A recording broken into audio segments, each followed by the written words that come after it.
शांति। आज के इस शुभ और आत्मिक दिन पर आप सभी रूहानी बच्चों का दिल से हार्दिक स्वागत है।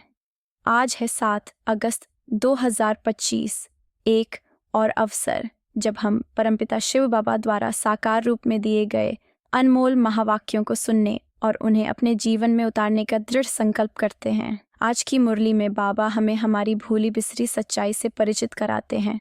वह आत्मिक स्थिति जब हम संपूर्ण विश्व के सम्राट थे, हर प्रकार की समृद्धि के स्वामी, लेकिन समय के फेर में आकर भक्ति मार्ग की गलियों में भटकते भटकते हम अपनी असली पहचान भूल गए और एक प्रकार से फकीर बन बैठे। अब वही स्नेही बाबा ज्ञान के अविनाशी रत्न लेकर हमें फिर से आत्मिक रूप से समृद्ध और शक्तिशाली बनाने आए हैं। वह हमें याद दिला रहे हैं कि हम आत्मा रूपी बसंत हैं, शांत, सुंदर और सशक्त, और इसी आत्मा भाव में स्थित होकर हमें निरंतर बाप की याद में रहना है ताकि हमारा जीवन फिर से दिव्यता से भर जाए। आज बाबा हमें आत्मिक पुरुषार्थ की दिशा में निरंतर अग्रसर रहने के लिए एक अत्यंत सुंदर और प्रेरणादायक शुभ भावना का उपहार दे रहे हैं। यह स्मृति कि हम आत्माएं कभी संपूर्ण पवित्रता, शक्ति और शांति से भरपूर सतोप्रधान अवस्था में थीं और अब फिर से उस परम पिता से दिव्य शक्ति का वर्षा लेकर उसी श्रेष्ठ स्थिति की ओर लौट रही है।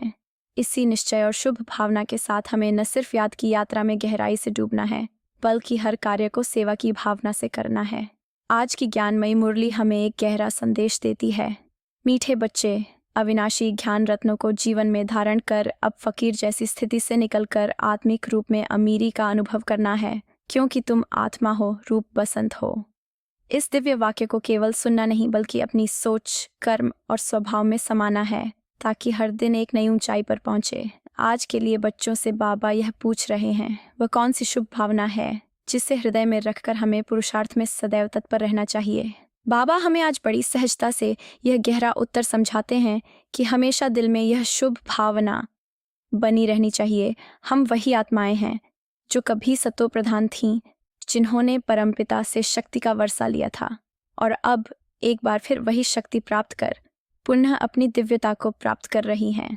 यही भावना हमारा आत्मबल बढ़ाती है और इसी विश्वास के साथ हमें निरंतर पुरुषार्थ करते रहना है, बिना यह सोचे कि सब तो सतो प्रधान नहीं बनेंगे। हमें अपनी याद की यात्रा को कभी नहीं रोकना है और सेवा के माध्यम से आत्मा को शक्ति से भरपूर करना है। ओम शांति। यह जो शिक्षा मिल रही है, यह कोई सामान्य ज्ञान नहीं बल्कि आत्मा की असली पढ़ाई है।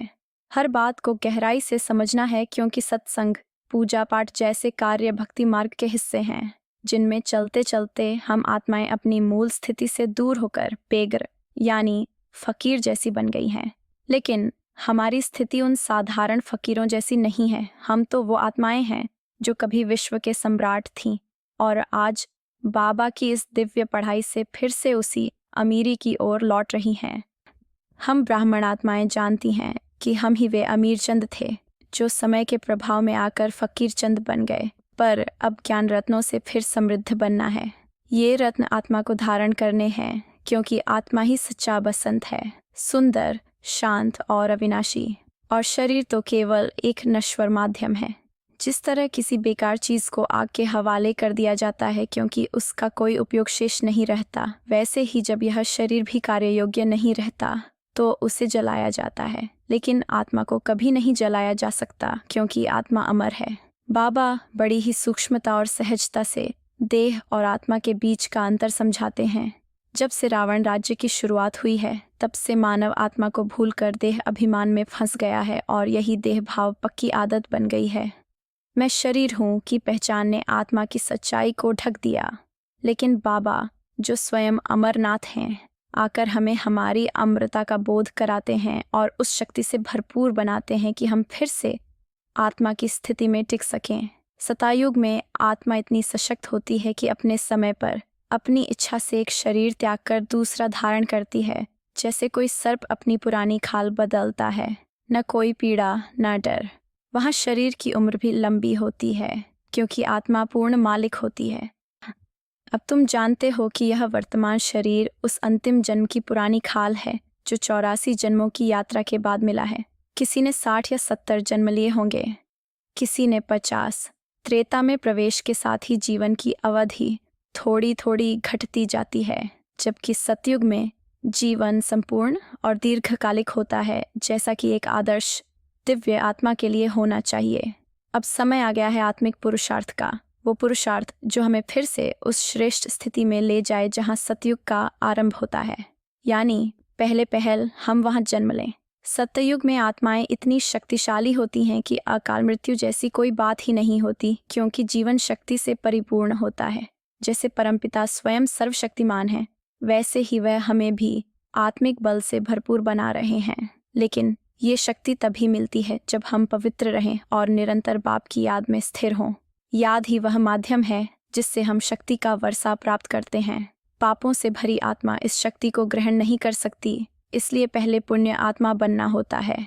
यही है जीवन की सच्ची धारणा, ये स्मृति कि हमारी आत्मा मूलतः सत्वप्रधान थी, पूर्ण पवित्र, शांत और शक्तिशाली। यही भावना हमारी गति को तेज करती है। ये मत सोचो कि सभी आत्माएं सत्वप्रधान नहीं बनेंगी, बल्कि यह निश्चय रखो कि हम वे आत्माएं हैं जो प्रारंभ में सत्वप्रधान थीं और अब फिर उसी स्थिति को प्राप्त करने के लिए तत्पर हैं। अगर निश्चय पक्का है तो सत्वप्रधान बनना निश्चित है।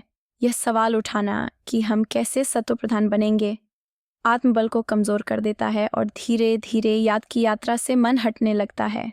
इसीलिए जितना संभव हो उतना पुरुषार्थ में जुट जाना चाहिए। अपने अस्तित्व को आत्मा के रूप में पहचानना और उसी भावना में स्थित रहकर सत्वप्रधान बनने का प्रयास करना ही इस समय का सबसे बड़ा कार्य है, क्योंकि आज संपूर्ण मानवता गहराई से तमोप्रधान अवस्था में डूबी हुई है। हमारी आत्मा भी उसी असर में आई हुई है। लेकिन अब परमपिता की याद ही वह ज्योति है जो आत्मा को फिर से तेजस्वी बना सकती है। इसके साथ साथ अगर हम सेवा में भी संलग्न हों, जैसे कोई नया सेंटर खोलते हैं या किसी स्थान को ज्ञान और शांति का केंद्र बनाते हैं, तो न जाने कितनी आत्माओं की दुआएं और शुभ कामनाएं हमारे जीवन में ऊर्जा का स्रोत बन जाती है। जैसे लोग धर्मशालाएं बनाते हैं ताकि राहगीर वहां आकर चैन पा सकें, वैसे ही सेवा केंद्र भी आत्मिक विश्राम का स्थान बन जाते हैं, जिससे आत्मा को अपार संतोष मिलता है। और जब दूसरों को सुख मिलता है तो उसका पुण्य भी संचित होकर अगले जन्म में हमें सुखद परिणाम देता है। आत्मा पहले से अधिक संतुलित, शांत और समृद्ध बन जाती है। तुम्हें यह स्पष्ट ज्ञान है कि हमें अब अपने सच्चे घर शांति धाम लौटना है, वह घर जहां आत्मा पूर्ण विश्रांति में होती है। लेकिन उससे पहले हमें भारत की सेवा करते हुए इस भूमि पर दैवी राज्य की पुनः स्थापना करनी है, ताकि हम ही भविष्य में उस सच्चे स्वराज्य के अधिकारी बन सकें। यही कारण है कि कहा जाता है फॉलो फादर, यानी जैसे बाप चलता है वैसे ही बच्चे भी उसके पद चिन्हों पर चलते हैं। पिता और पुत्र की यह दिव्य समानता को दर्शाते हुए कहते हैं फादर शोज सन, सन शोज फादर। बच्चे जानते हैं कि इस युग में शिव बाबा ब्रह्मा के तन में प्रवेश कर हमें यह राजयोग की शिक्षा दे रहे हैं। ये बात बेहद स्पष्ट और गहराई से समझाने योग्य है कि हम ब्रह्मा को न तो भगवान मानते हैं और न ही कोई पूजनीय देवता। वे भी एक आत्मा हैं जिन्होंने कई जन्मों के बाद पतित अवस्था को प्राप्त किया था, और अब परमपिता शिव ने उसी पतित शरीर को माध्यम बनाकर सृष्टि के बच्चों को ज्ञान दे रहे हैं। हम ब्रह्मा कुमार और ब्रह्मा कुमारियां इस अलौकिक विश्वविद्यालय में राजयोग सीख रहे हैं। आत्मा को सशक्त, पवित्र और स्वराज्य का अधिकारी बनाने की वह शिक्षा जो हमें फिर से स्वर्णिम युग का निर्माता बनाती है। बिल्कुल स्पष्ट है कि इस गहरी आत्मिक यात्रा में सबसे ज़रूरी है सच्चे योग की सशक्तता, और वो तभी संभव है जब हम निरंतर शिव बाबा की याद में टिके रहें। यदि मन भटकता रहा और याद कमज़ोर रही तो मुरली का ज्ञान भी आत्मा को उतना असर नहीं देगा जितना वह दे सकता है। असली शक्ति तो उसी स्मृति में है, वही याद आत्मा को सतो प्रधान बनाती है। अगर हम इस याद से चूक गए तो न सिर्फ आत्मिक उन्नति रुक जाती है, बल्कि कर्मों के हिसाब से सजा भी मिल सकती है, और उसका परिणाम होता है ऊंचे दर्जे से वंचित हो जाना। इसलिए बाबा बार बार हमें याद दिलाते हैं कि मूल आधार ही याद है, जिसे भारत में प्राचीन राजयोग के नाम से जाना गया है। ज्ञान तो बहुतों को हो सकता है, लेकिन वह तब तक फलदायी नहीं बनता जब तक आत्मा स्मृति में स्थित होकर उस ज्ञान को आत्मसात न करे। आज बाबा हमें यही एहसास दिला रहे हैं कि आत्मिक उन्नति की असली जिम्मेदारी हमारी अपनी है, और यही जिम्मेदारी हमें अब पूरे लगन और समर्पण से निभानी है। यह है तुम सभी आत्मिक योद्धा अपने पुरुषार्थ के अनुसार तन, मन और धन से भारत को फिर से स्वर्ग बनाने की सेवा में जुटे हो। यह सेवा कोई साधारण कार्य नहीं बल्कि श्रीमत पर चलकर रचाई जा रही एक दिव्य स्थापना है। जब प्रदर्शनी में लोग पूछते हैं कि तुम क्या कर रहे हो, तो निडर होकर कहो, हम ब्रह्मा कुमार और ब्रह्म कुमारियां अपनी पूर्ण निष्ठा से राम राज्य की नींव रख रहे हैं। यहाँ इस ईश्वरीय यज्ञ में स्वयं श्री श्री 108 रूप में शिव बाबा विराजमान हैं, जिनके द्वारा 108 रत्नों की माला तैयार हो रही है। रुद्र यज्ञ में जैसे सालिग्रामों की पूजा होती है, वैसे ही तुम आत्माएं भी पूज्य बनती हो, क्योंकि तुमने अवश्य कोई विशेष सेवा की है, तभी तो भविष्य में तुम्हारा स्मरण और पूजन होता है। तुम ब्राह्मण आत्माएं रूहानी सेवाधारी हो, ऐसी सेवाएं जो आत्माओं को नींद से जगाकर उन्हें उनकी सच्ची पहचान दिलाती हैं। लेकिन जैसे ही मैं आत्मा हूँ कि स्मृति से हटकर मैं शरीर हूँ का भाव आता है, देह अभिमान हावी हो जाता है। बाबा बार बार हमें चेताते हैं, अब यह गफलत छोड़ो, माया की ताकत बहुत गहरी है और तुम आत्मिक युद्ध भूमि में खड़े हो। तुम्हारा लक्ष्य है आत्म अभिमानी बनना, क्योंकि यही वह सच्चा मेला है, आत्मा और परमात्मा का मिलन, जिसे युगों युगों तक अलग बताया गया, पर उसकी गहराई कोई वास्तव में समझ न सका। बाबा अपनी निराकार स्थिति को बेहद सहजता से समझाते हैं। वे स्वयं विश्वनाथ नहीं बनते, वह तो तुम आत्माओं का सौभाग्य है जो इस भूमिका को निभाते हो। बाबा का असली ठिकाना है ब्रह्म तत्व, वही उनका घर है। वे कभी स्वर्ग में नहीं आते, क्योंकि उनका पाठ ही विशिष्ट है, पतित आत्माओं को पावन बनाना। यही उनका कार्य है, यही उनका कर्तव्य। जैसे सिख धर्म में कहा जाता है, मूत पलीथी कपड़ धोए, पर वे भी उस गहराई को नहीं समझ पाते, उसका असली अर्थ खो जाता है। अब बाबा हमें ब्रह्मा बाबा का अनुभव सुनाते हैं, जो बहुत ही आत्मिक और मार्मिक है। ब्रह्मा की आत्मा कहती है, मुझे बहुत पुरुषार्थ करना पड़ता है, सिर्फ इसलिए नहीं कि बाबा मेरे साथ हैं तो याद अपने आप बनी रहती है। नहीं, याद को बार बार संजो कर रखना पड़ता है।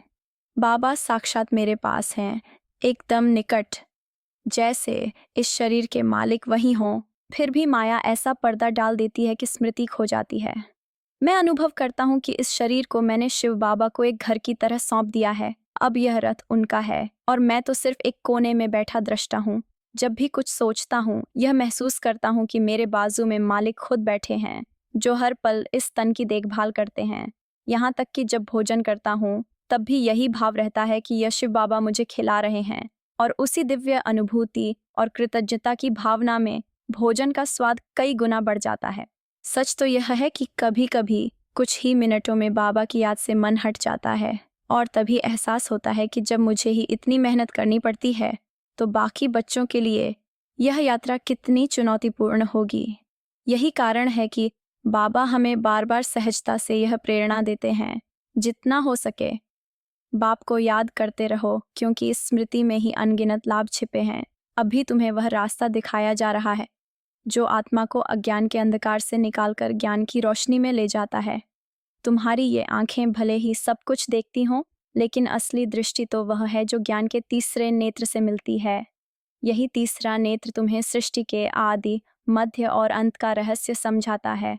वही 84 जन्मों का चक्र जो अब तुम्हारी बुद्धि में घूमना चाहिए। इसी आधार पर तुम्हें स्वदर्शन चक्रधारी कहा जाता है। लेकिन इस राजयोग का सार यही है कि अंत में केवल एक बाबा की याद ही स्थिर रहे, न कोई दूसरा संबंध, न कोई और आकर्षण।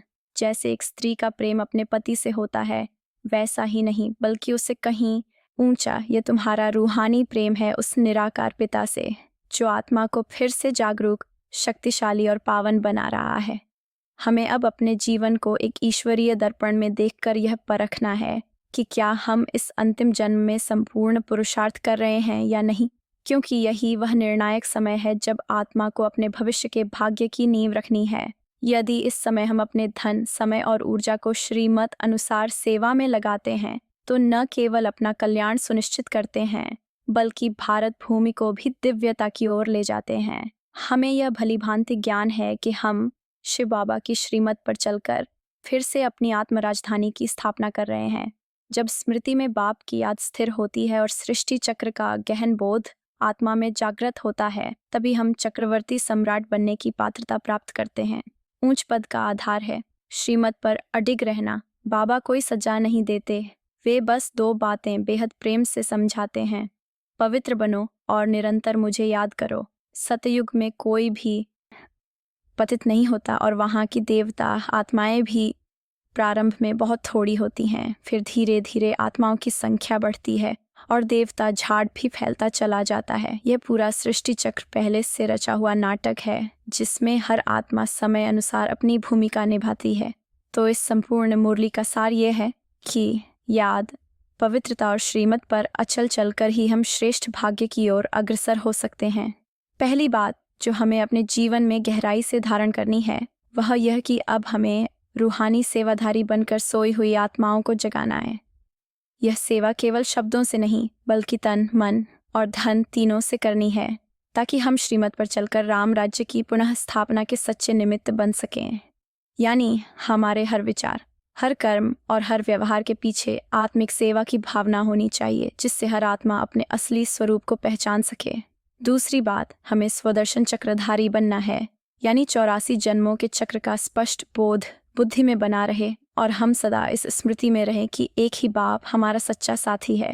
किसी और की याद या किसी परिस्थिति की चुनौती हमें हमारी राह से भटका न सके, चाहे हालात जैसे भी हों, चाहे मन में कितनी ही उलझने क्यों न आए। हमें ज्ञान की पढ़ाई को कभी नहीं छोड़ना है। इसका अर्थ है ज्ञान के प्रकाश में स्थिर रहकर बाप की याद को ही केंद्र बिंदु बनाकर अपने आत्मिक लक्ष्य की ओर अडिग बढ़ते रहना। आज का वरदान है संगठन में रहते हुए अपने लक्ष्य और आचरण को एक समान बनाकर स्वयं को सदा शक्तिशाली आत्मा के रूप में स्थापित करना। इस वरदान का गहरा भाव यह है कि जब हम किसी संगठन में होते हैं तो वहाँ कई प्रकार की ऊर्जा, भावनाएं और विचार एक दूसरे को प्रभावित करते हैं। कभी दूसरों को देखकर प्रेरणा मिलती है तो कभी लापरवाही का भाव भी आ सकता है, जैसे मन में आ जाए कि जब वो भी ऐसा कर रहे हैं तो मेरे करने से क्या फर्क पड़ता है। लेकिन यही सोच हमें साधारण बना देती है। इसीलिए संगठन को श्रेष्ठता की प्रेरणा का माध्यम मानो और हर कार्य से पहले यह पक्का संकल्प लो कि मुझे एक आदर्श उदाहरण बनना है, एक ऐसा सैंपल जो औरों को भी प्रेरित करे। स्वयं को योग्य, संपन्न और शक्तिशाली बनाने का लक्ष्य रोज जागृत करो और अपने व्यवहार में ऐसे लक्षण लाओ जो उस लक्ष्य के अनुरूप हों। जब लक्ष्य और लक्षण एक धारा में बहने लगते हैं तब आत्मा न केवल स्वयं शक्तिशाली बनती है बल्कि औरों के लिए भी प्रेरणा का स्रोत बन जाती है। आज का स्लोगन है, यदि अंत में तेज गति से उड़ान भरनी है तो साधारण बातों और व्यर्थ विचारों में अपनी ऊर्जा और समय न गवाओ। हर पल को मूल्यवान समझो, क्योंकि यही क्षण तुम्हारी आत्मिक प्रगति की दिशा तय करते हैं। तो चलो अनावश्यक सोच को अलविदा कहें और आत्मस्थिति में स्थिर होकर आगे बढ़ें। अब मीठे मीठे स्नेह से भरे प्यारे बच्चों को माता पिता बाप दादा की ओर से ढेर सारा प्यार और शुभ प्रभात की शुभकामनाएं। रूहानी बाप की तरफ से रूहानी बच्चों को नमस्ते। ओम शांति।